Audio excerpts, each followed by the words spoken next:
I'm Todd Lewis from Fiasco Sports, reporting for the SA Footballer magazine. Today I'm joined by Sean Jackson, the senior coach of Rostrevor Old Collegians in Division 1, and he's our feature coach of the week. So Sean, tell us a little bit about yourself. Where did you grow up playing football? G'day Todd, thanks very much for inviting me along on this cold, wintry Sunday's afternoon. Mate, where do you want to start? How long have you got? I don't want to bore the listeners.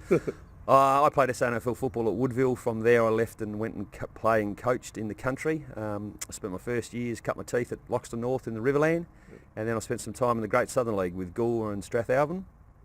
Then when I finished playing, I think I had 6 years as a playing coach, and then I went and coached in the SANFL, coached the under-19s at South Adelaide, and then spent 3 years at Sturt coaching the reserves there, and 3 years at Woodville West Torrens.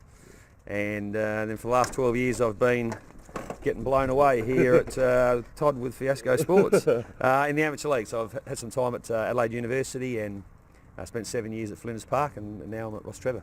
Tell us a little bit about the SANFL experience as a player and a coach.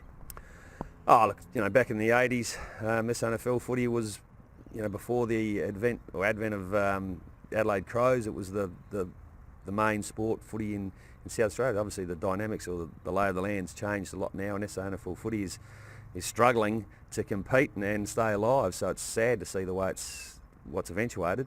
I guess back then it was good fun. Yeah. I enjoyed it. Tell us a little bit about player coaching as well. It's obviously a lot different to what you're doing now. Yeah. How do you find the differences of being a coach that's not in control anymore out on the field? Oh, look, there are advantages and disadvantages, but I think the disadvantages weigh more heavily than the advantages in being a playing coach. You're able to influence what happens in terms of the result, but I think as far as purely coaching goes, it's much easier to do it from the sidelines. It's very difficult you really need to have good assistance. Yeah. And if you've got good assistance, you can make it work. And I know there's a couple of guys that are still doing it in amateur league.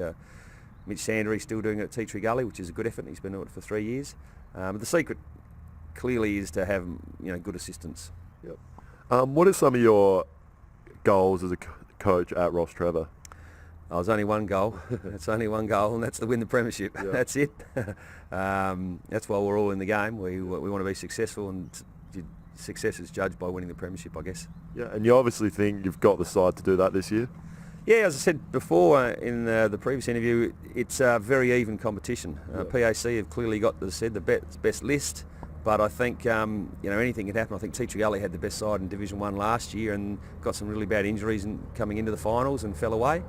So I think it's going to be determined by who can get their best players playing on the park and playing well. Yeah. And just on the club now, I don't want to put you on the spot or anything, but sponsors, is there any major sponsors you'd like to mention that obviously help the club run? Yeah, absolutely. Alma Tavern is our major sponsor, and they've been fantastic for Rocks for quite a while now. We do a lot of our functions there. We do our presentations there. Yep. So they've been a terrific sponsor. Yeah, and just the club functions, you just mentioned them. I believe you had your ball last night. How was that? A successful event? Yeah, absolutely. Yeah, it's a bit rough to ask me to come out on a Sunday after a club ball, Todd. Especially for the pittance that you're paying me today. What is the fee? Yeah, so we haven't been negotiated. I'll have to speak to Luke about that one. No, we had the club ball last night in the South Parklands in the convention centre, or it wasn't a convention centre, I can't remember the name of the place, but it was a fantastic night. Yeah, 150 people there, and hopefully they all got home safely. Okay, thank you, Sean. I'm Todd Lewis from Fiasco Sports, reporting for the SA Footballer magazine. Today I'm joined by Sean Jackson from the Rostrevor Old Collegians Football Club in Division 1. He's a senior coach and he's our feature coach of the week.